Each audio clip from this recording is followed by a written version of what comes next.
दूसरी जानिब आपको बताएंगे पाकिस्तान स्टॉक एक्सचेंज में मुस्बत रुझान देखा गया है। 100 इंडेक्स 440 पॉइंट्स इजाफे से 1,36,379 पॉइंट्स पर बंद हुआ। इंटरबैंक में डॉलर 284 रुपये 67 पैसे से बढ़कर 284 रुपये 96 पैसे पर बंद हुआ। फी तोला सोना 3,000 रुपये सस्ता होकर 3,56,000 रुपये का हो चुका है। इसी पर मजीद बात कर लेते हैं। हमजा गिलानी ने हमें ज्वाइन किया है। हमजा, बताइएगा आज मार्केट में आप क्या सूरत हाल देख रहे हैं?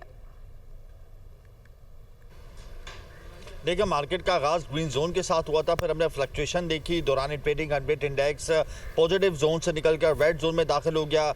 1,36,000 का लेवल ब्रेक किया हंड्रेड इंडेक्स ने। 1,35,000 के लेवल पर हंड्रेड इंडेक्स ट्रेड होता रहा।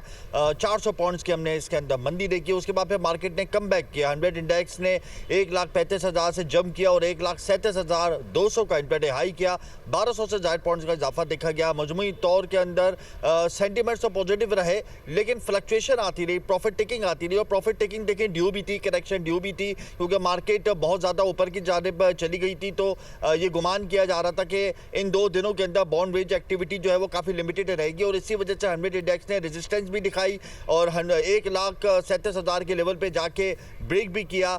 लेकिन मार्केट का आगाज़ ग्रीन जोन के साथ हुआ है। कल मार्केट का आगाज़ रेड जोन में हुआ था, लेकिन आज हमने देखा कि मार्केट ग्रीन जोन में बंद हुई। प्रॉफिट टेकिंग महदूद पैमाने पर रही। कैपिटलाइजेशन इंक्रीज हुई। बैंकिंग सेक्टर ने आज परफॉर्मेंस दिखाए। वॉल्यूम लीडर जो है वो फर्टिलाइजर सेक्टर रहा। आइंदा वाले दोनों में इकोनॉमिक इंडिकेटर्स अगर हमारे बेहतर होंगे तो यकीनन इसका एक पॉजिटिव इंपैक्ट स्टॉक मार्केट पर भी आएगा। दूसरी जानिब इंटर बैंक मार्केट में डॉलर 29 पैसे महंगा हो गया है। इसका भी बहुत शुक्रिया आपका हमजा गिलानी।